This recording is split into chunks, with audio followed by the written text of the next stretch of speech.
Here's our Forex blog for February 21st, 2011. And one of the easiest things to do each day is to try to figure out what the trends are and trade with those strongest and weakest trends. We have the dollar and yen on top, which both have a weekly and monthly trend that's down. The dollar's daily trend was down, and you want to trade that against one of the stronger ones. The euro was extremely strong. The weekly and monthly trend's up. Same thing with the pound. So if we see some strength in the euro at 2, which pretty much lasted until about 7 today, you want to trade that against one of the weaker pairs. And so the dollar was weak at that time, and you'd want to look for sideways consolidations or breakouts or pullbacks in the euro dollar.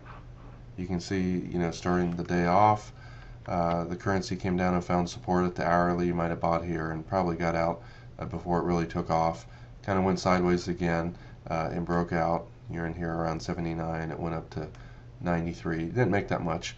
Pulls back again, goes sideways, breaks out. 83 goes all the way up here. It's about 20 pip move.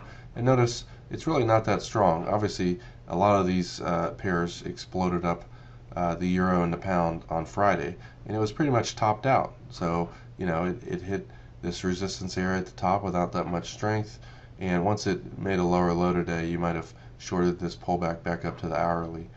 You can see the euro later in the day was no longer super strong. One of the ones that actually was the CAD, and one of the most consistently weak ones today was the Swiss. However, the longer term trend is up. But if you see real-time strength in one and weakness in the other, you could have looked for CAD Swiss buys. This is not a currency that most of us normally trade, but our currency meter would have found this and allowed you to get into, let's say, this breakout here from the hourly. It came up to the hourly and pulled back, came up to the hourly and broke out.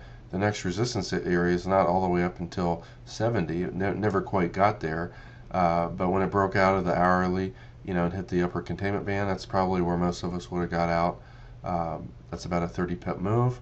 And again, the real-time momentum really wasn't that strong, and if you did buy this next pullback right here, usually currencies, once they are above the upper containment band and hit the fib target, which you can see touched it almost to the pip, that was the end of the move. And the strength that was there earlier was no longer there, and that makes a pretty decent counter trend trade, since the weekly trend of this one is so strong down. Another one that was pretty weak today was the Australian, and so you could have sold the weak Australian versus strong CAD. And you can see there's quite a bit of support right here. 50-day moving average, monthly pivot level, hourly moving average.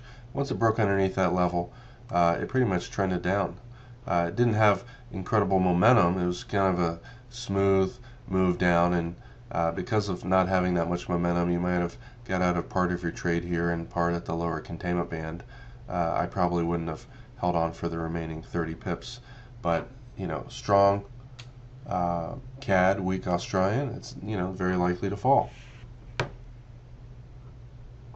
Longer term trend of the Swiss is up, and so when this got a lot of strength after being weak for most of the day, you could have traded this against one of the weaker ones. The Australian was pretty weak today, so the Australian Swiss makes a really high probability short right there. Again, you can see it started to drop and you had incredible momentum. You wait for a little bit of a pullback, and on a tick chart you might have got into this around 65, and again you want to draw your fibs on that wave to get an idea of where your profit target is. And usually if it goes past the first fib target, it stops at the second one, almost to the pip again. Trend reversal buy signal. You might have been short here around 65, you're out at 30 for a nice, very high probability 30 pip move. Keep in mind the daily, weekly, monthly trends down. The monthly pivot's the average price of the previous month. Couldn't get above there, and when it finally broke down underneath these lows in the earlier midnight and 3 o'clock lows, the trend continued.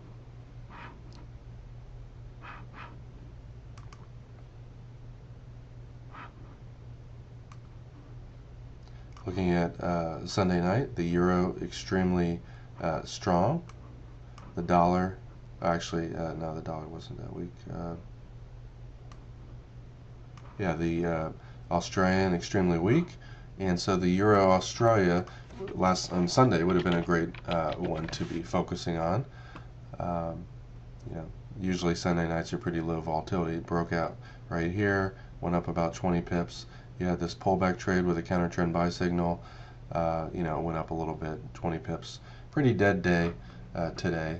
You can also see that currencies that are trending up, when they come down and hit the hourly and find support there, especially when there's other areas of support there. We have a 10-day moving average, weekly pivot, which is the average price of the previous week, the whole number in the previous day's high, acts as support, buys by this breakout right here, and continued on up to the 20-day moving average, and more than likely the fib target of this move.